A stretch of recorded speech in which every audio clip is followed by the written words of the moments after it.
Greetings. Hi, welcome to our webinar session for today titled Designing the Future Modern versus Traditional Art. Today we have a very special guest, Ts Siti Hajar.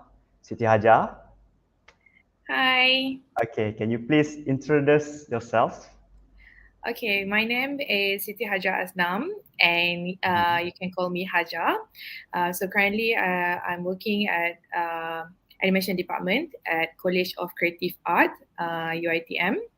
And actually, my background in actually I start as a art and design, okay, diploma in art and design, and then after that I work a few years in advertising agency before move to film studies, and then after my degree.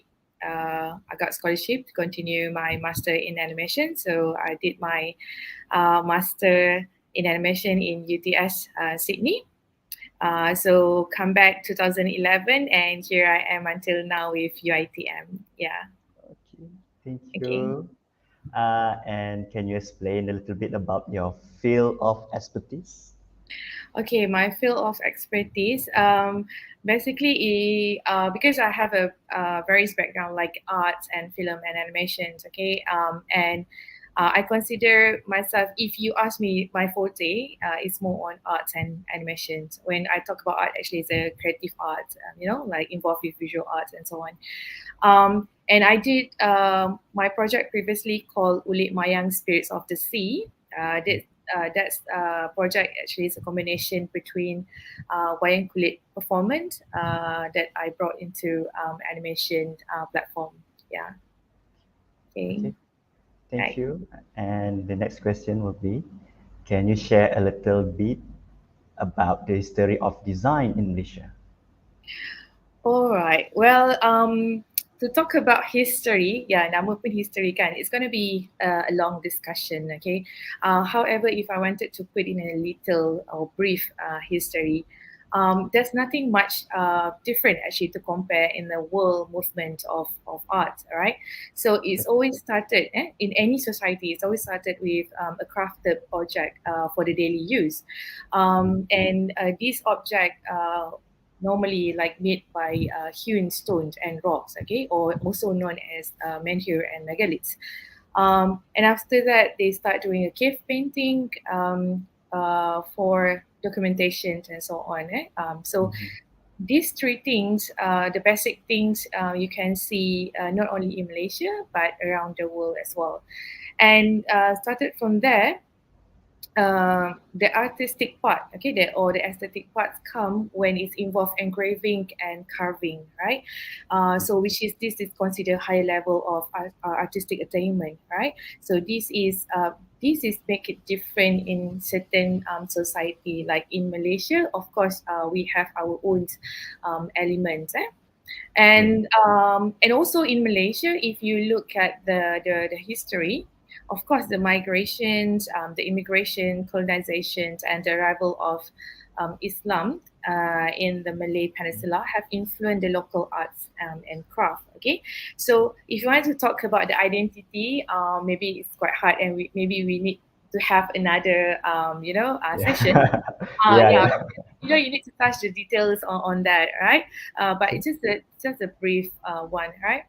All right. And the I think the in Malaysia, arts and design, especially on Malaysia modern art, has resurgence in the years following Merdeka. So during that time, during that period, as you can see, that there is involvement from the government sector and the ministry and so on. So and it started to have a place in the hearts, in daily lifestyle for all Malaysian actually. Okay, yeah, Okay. I think yeah that's it. Just a little bit. I think there's lots of history books on history design in Malaysia, but the one that I can suggest to student actually craft and the visual arts. The editor by Syed Ahmad Jamal. That one is quite brief introduction to history of design in Malaysia. Yeah. Okay. Okay. Moving forward, Yeah. can you explain the importance of traditional heritage here in Malaysia.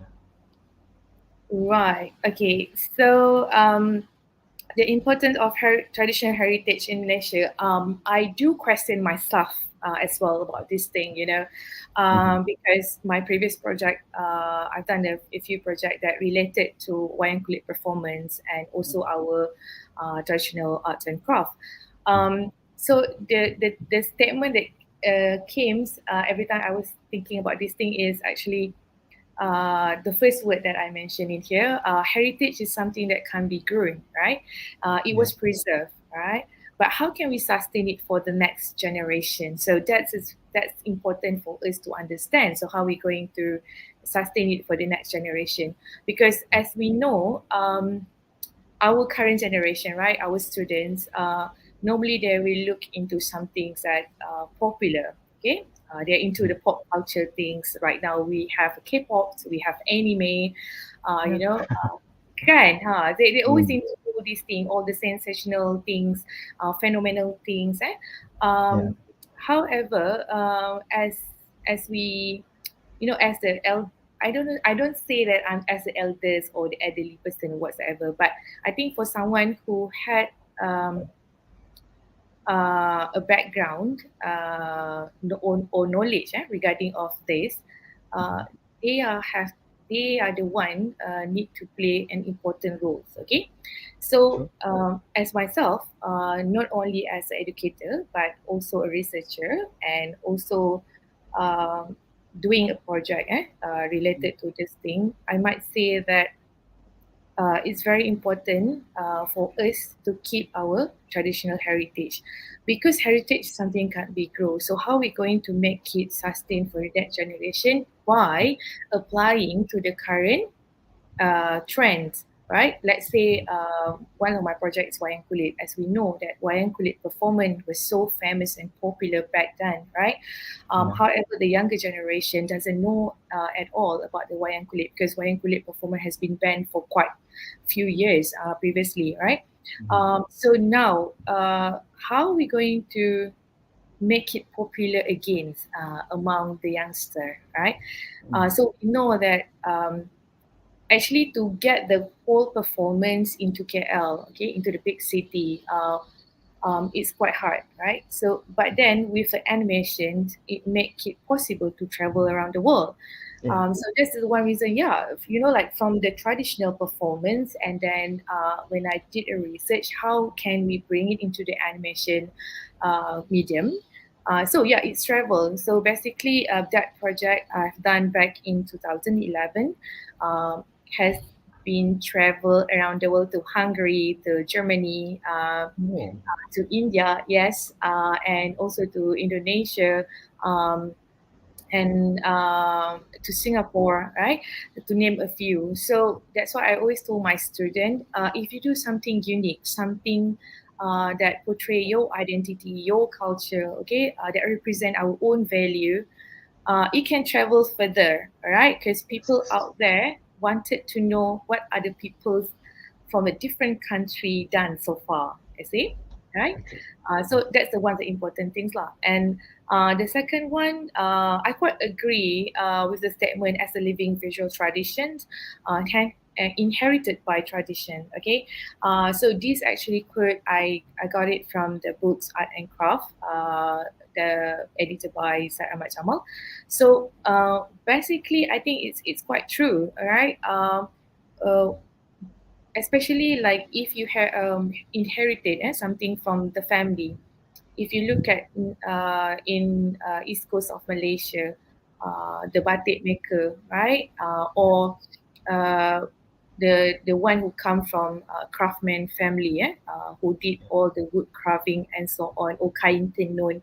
So if you are in that society, okay, or in that family who inherited this thing, I think you are the one should continue the legacy. Okay, yes, yes, yeah. So otherwise, it's gonna be the dead end at that yeah. particular moment, right? They have to carrying the flame, right? Yes, exactly. There, it has to be that way. Okay, so I know sometimes maybe the people say, oh, it's by choice, right? Doesn't mean that my father is a tok dalang, I have to be a tok dalang, okay? Yeah. But somehow at least you get the knowledge, okay? Or if you didn't become a tok dalang, at least you document something that related to that things. I think that one is go back. I think we can look further later on that thing. Okay. And the last one I think is because of the local wisdom, knowledge and value of cultural tradition. So if we didn't preserve or we didn't sustain our traditional heritage, day by day, we're going to lose our own value, our cultural value and knowledge, right? So it's very important um, for us to understand our local wisdom and how we develop our thinking and daily routines towards this thing. Yeah, I Yes. think that's it. Yeah, just a brief one. Okay. Yeah. Very Yeah. impressive. Okay. Okay. And we go next to our questions, which is, what are the main problems or challenges that you face to continue this heritage culture? All right.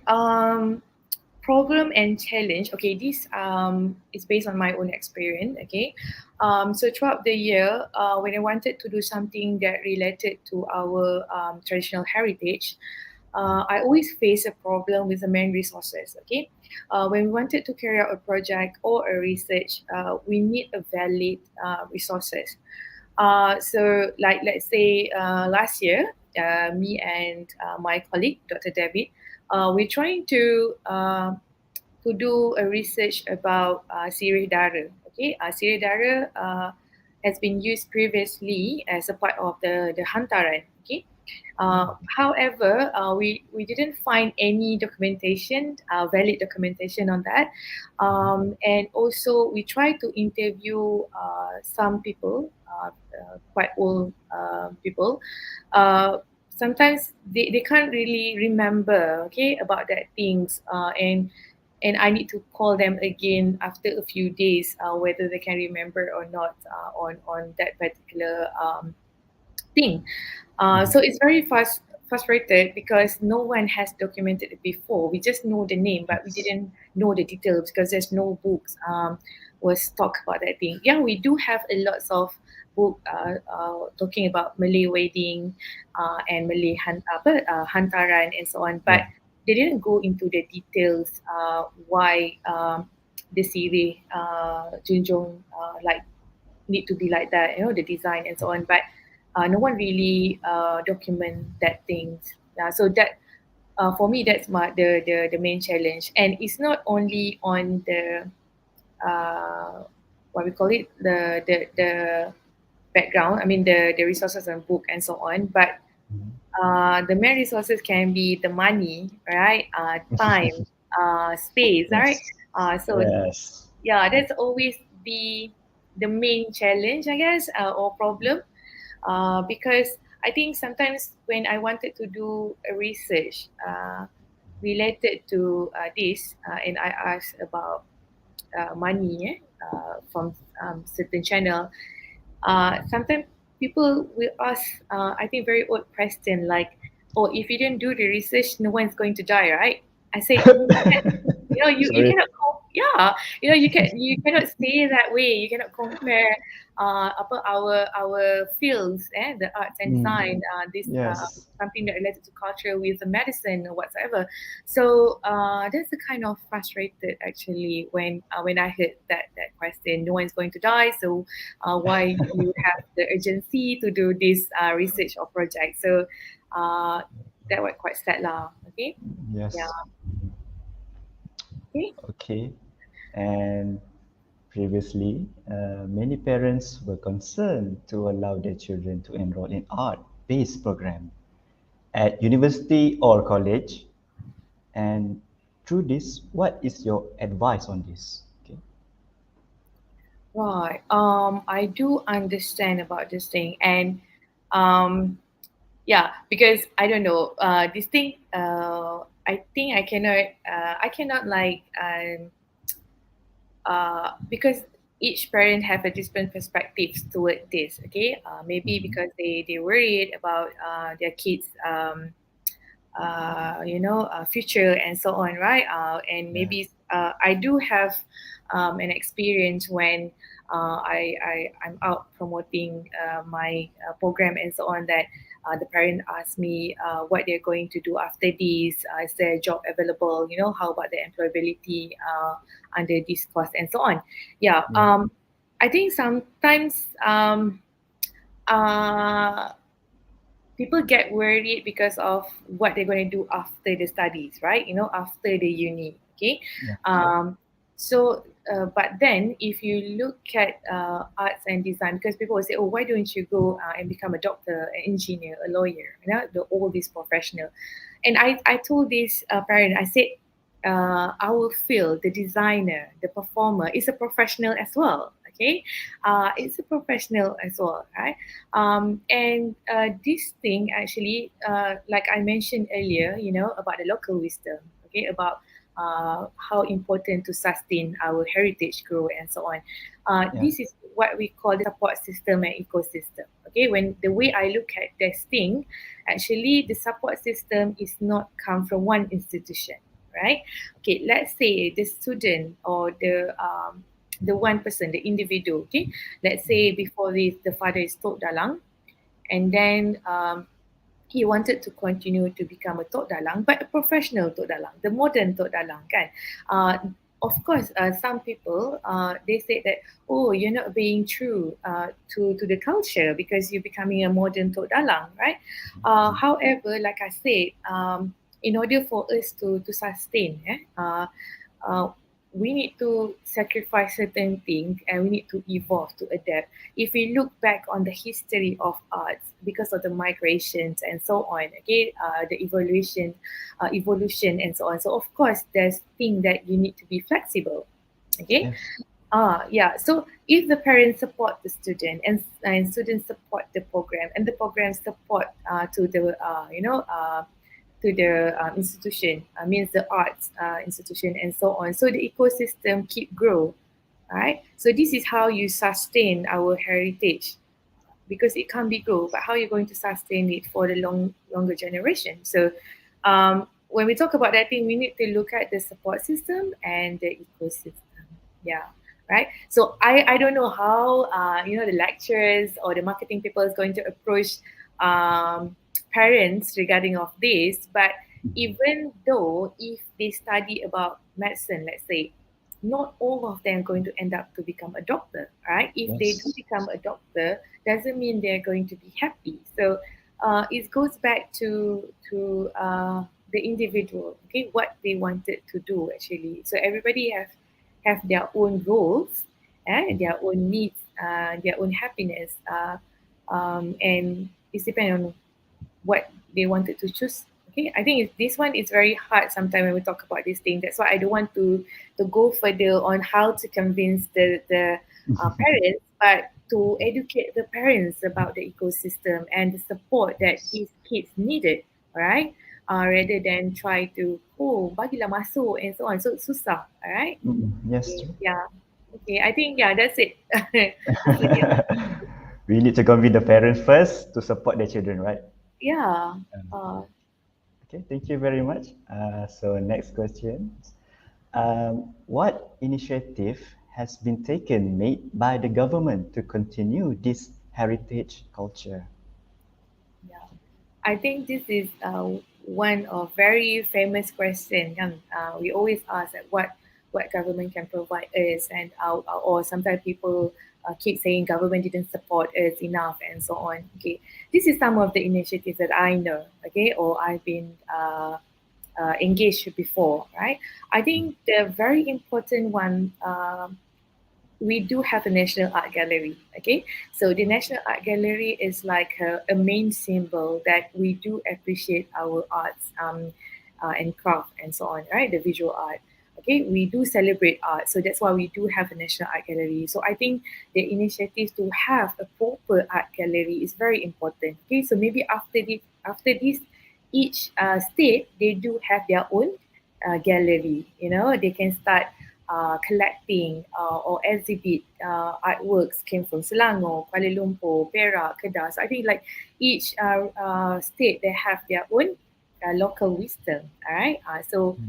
That's very important. The first one actually the gallery. Okay. The second one, through campaign and festival. As we know that festival Craft Tangan always happening every year.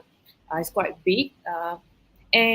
But the problem is with um, our local campaign and festival, even though it's very consistent in terms of penganjuran, okay. However, in terms of the content, what they bring into the campaign or the festival, sometimes uh, is not achieve the standard that we want, right? Because why I said so, because there's a one time I went to a festival. It's supposed to be Malaysian Batik festival. Okay. However, when I attend the venue, almost half of the batik exhibit and sell in that space actually from Indonesia. Okay. Oh, Yes, from Indonesia. So it's quite sad, you know. yeah. Uh, don't get me wrong. I love Indonesian batik. It's so nice. Okay, Yes. because I love Indonesian batik. That's why I know this is from Solo, or this is from Jogja, or this is from Bali. You know, ni Pekalongan and so on. So, uh, people say that only apa the words only Jauhari mengenal manikam. So if you know, you know, right? Yeah. So Yeah. just like, how come you know? How do you know this from Indonesia? It's like look at the design. Okay, that's why I said that if you study our history, the elements of our arts and craft, we do have our own identity, right? Of Yes. course, it's different than whatever that Indonesia have. So it's quite sad when I have a chat with my friend, and my friend said, I don't think so that the organizer, okay, really concerned about this thing. Okay, so this is the one thing they need to really look at the products that been brought up into this campaign or the festival. Okay, sometimes in the poster itself, I can tell this is batik Indonesia. How come they can simply Google batik and then oh cantik lah and just use the photo, right? So I think that one they need to the initiative is there, but they need to look at overall Mhm. things that they wanted to show, and also grant. I think like most of the practitioners know about Cendana. Okay, Cendana has been supporting our local talent for quite sometimes already, and they open it yearly. I think this is a good initiative from the government as well. Also competition. As you can see, like throughout the year, there's a lots of competition that related to our arts and craft. Okay, and Mhm. also educational program run by Ministry of Education. This one is good as well. Normally they have a series of seminar, webinar or talk related to our local arts and craft. Yeah, so I think this is a few initiatives that I know or I've been engaged previously. Yeah. Okay. Okay. And all these initiatives, right? Does it effective? Okay, when we talk about effective, it's very subjective, okay, on how you measure it, right?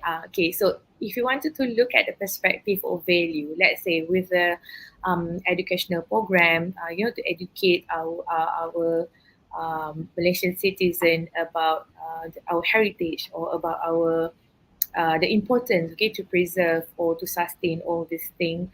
Does it effective? It's hard to say on how we're going to measure. Maybe we need to look at research that has been done so far. However, if you look at Cendana, I think it's effective because there's a lots of local talent grow. And if you look at the batik campaign, I think it's not effective yet because in our government sector, as you can see, even on Thursday or Friday, that we need to wear our batik. Mhm. most of them, almost like major, is going to turn out with Indonesian batik, okay, not a Malaysian batik. So I think it's not effective yet on that section, right? So yeah, I think to talk about effectiveness as a general is quite hard because it's very subjective. We need to look at what arts, or on which perspective you wanted to look at. Yeah, Yeah. yeah. Okay. Okay. Moving on. Okay. What is future planning by the government? I mean, through related agencies or ministries, uh, to enable and ensure teenagers continue to be interested in this traditional art. Okay. Wow, challenging, to the government.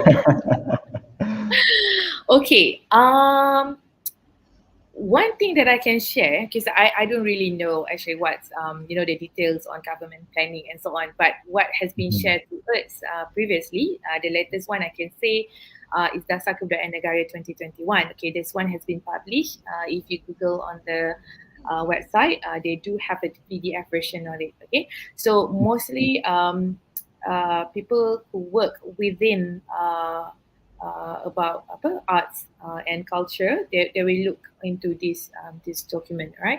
So there is a 7 teras actually under Dasar Kebudayaan Negara 2021, and if you look at Trust 3, 4 and 5, from 3, 4, 5, that is related to I think what we can consider the planning, right, until 2025, if not mistaken. Okay, so pemeliharaan dan pemulihan warisan budaya, pembangunan dan pengembangan budaya, and pengasaan budaya. Okay, so I think in terms of sustainable, can look at into teras 5, pengasaan budaya. So um, if we go details, when we read the Dasar Kebudayaan Negara, I think if it's fully execute, yes, it's help. The planning might be effective. I don't know. Okay, so we wait another like a few years to see.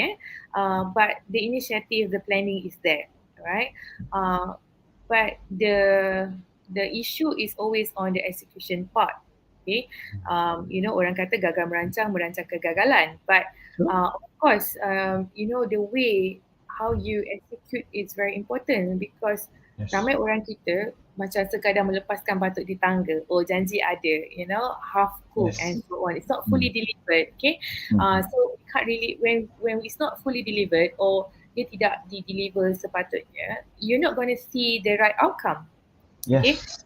yeah. So we wanted to see the outcome. So of course, if each one of us in the ecosystem, right, Mhm. pick up Mhm. this thing, the 7 teras, and we do deliver accordingly to the plan, uh, then after a few years, we might see a good outcome. Okay, InsyaAllah. insyaAllah. If not, dia hanya sekadar planning saja kat situ. True. Okay, True. right? Mhm. Okay. And I think like tak guna juga kalau government has done the initiative and then have come up with the Dasar Kebudayaan Negara, but we as a Malaysian citizen, regardless of our background, didn't support all these things pun tak ke mana juga. Okay, Very alright, true. Okay. okay, All right. Okay. Our last questions will yeah. be, what is your advice to the young people in context of preserving the cultural heritage in our country? Okay, this is very hard. Again, right? Okay.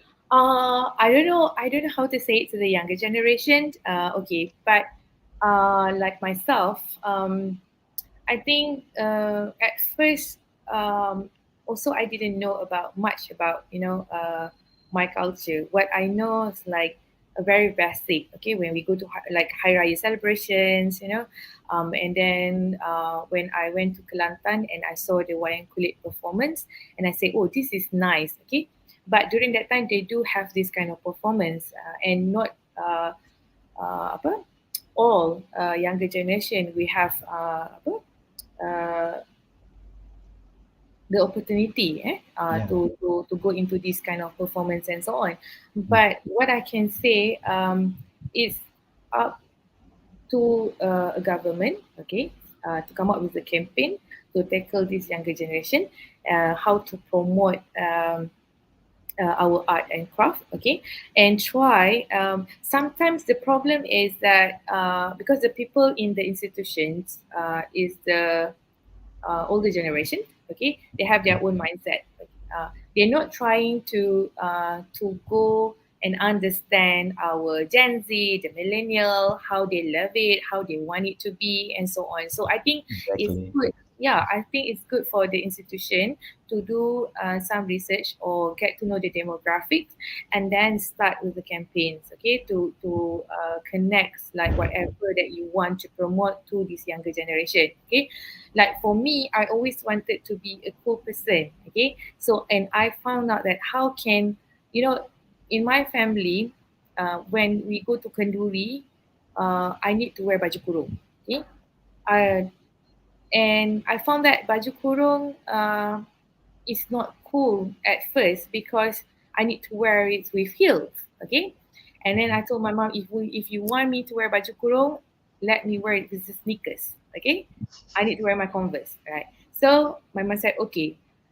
When I wear that, and then I found out that yes, you know, you need to mix whatever um, uh, has been brought up in our culture and mix it with our current um, possession and so on, you know, like you can mix it. So mix and match is good actually. So I always ask my student if they say, oh, madam, this is not nice, like, why don't you try to mix and match, why don't you try to experiment it, okay, adapt to the current situation, adapt to this design, okay, to our culture value and so on. So we give them space, right.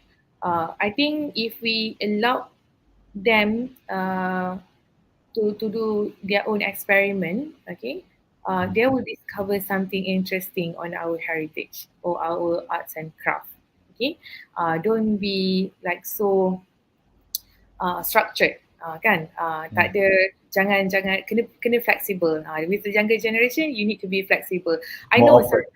kan if Yeah. you look here sometimes you know the yang macam apa pakcik-pakcik kan dia kata oh mana boleh gitu kain tenun kena gini, kain tenun tak boleh gitu, mana boleh kain tenun colour gitu je. But I said if you want to sell this kind of kain tenun, of course this youngster doesn't want to wear it. If you Yeah. want to, you know, to use this colour for this batik, now tengah trend all the pastel color kan, so somehow you need to be flexible actually, okay, to keep Yes. the ecosystem going. Yeah, that's my advice. Okay. And thank you so much for the advice and those brilliant answers that you have gave us. Okay. Ts Siti Hajar. Thank you uh, very much Thank you for so joining much, us Mr. for Tia. today. Yeah. Okay. So that's it from us. I hope this webinar will bring you the knowledge that you need. Okay. And please continue to support us here, whether is this government body or private body, in to preserve our heritage here in Malaysia. Okay. Yeah. Okay. And thank you so much again. Thank you again, Thank you. Siti Yeah. Hajar. Thank All you. right. Okay. And this is Dia Ania Kamal signing off. Thank you very much.